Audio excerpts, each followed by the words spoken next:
Hi everyone. Mercedes is not one to leave a niche knowingly unplugged, which is why it's already AMG'd its new compact SUV. Think Mercedes-AMG A35, only bigger and with space for 7. The GLB35 uses the same 304 bhp, 295 pounds-foot 2-liter turbocharged engine as the hot hatch, but with more weight and a bluffer front end to push through the air it's naturally a bit slower. Not by much admittedly, this is still a fast car, with 0 to 62 miles per hour claimed in 5.2 seconds and a limited top speed of 155 miles per hour.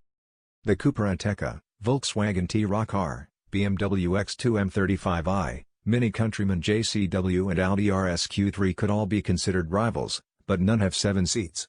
The Skoda Kodiaq VRS does, but it's a lowly 2-liter diesel and thus not quite in the same league as the 300-odd horsepower, petrol-powered German. The GLB35 is, therefore, somewhat unique. Unless or until Land Rover decides to SVR the ordinary GLB's arch-rival, the Discovery Sport. Is it exactly the same underneath as the A35? They're based on the same compact car platform, that has spawned 6 different cars in less than 2 years, the A-Class, A-Class Saloon, B-Class, CLA, CLA Shooting Brake and now the GLB, but the GLB is wider, taller and has a much longer wheelbase. They use the same engine and front-biased all-wheel drive systems, but while the A-Class has to make do with the old 7-speed DCT, the GLB gets a new 8-speed. And naturally there are differences when it comes to suspension. As with the smaller car, AMG has done a great deal of stiffening and strengthening beneath the surface to make sure the GLB feels proper. Does it feel the same to drive as the A35? To a degree, yes.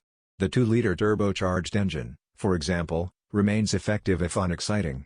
It doesn't make a very nice noise and isn't as tractable as VW's equivalent, but still manages to hurl the GLB at the horizon with a measure of force. It doesn't feel massively quick if we're honest, but the new 8-speed DCT is better than the A35 7-speed, at least in manual mode, where it responds more quickly and smoothly. The 35 is obviously firm, the adaptive dampers stiffer modes, but controls its heft well, rolls progressively and isn't uncomfortable. The steering and pedal weights are for the most part well judged, making it easy to drive smoothly and quickly. This is a safe, secure-feeling car that majors on grip, something it has vast reserves of, but lacks nuance. It's all a bit one-dimensional, as evidenced by the fact that even if you turn the ESP all the way off, the car still cuts power long before you get anywhere near the edge.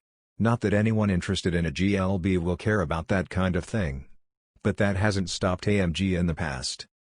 The 35 feels like it could comfortably go quicker than its systems allow, and that's a bit weird, but probably entirely in keeping with the kind of person it's aimed at.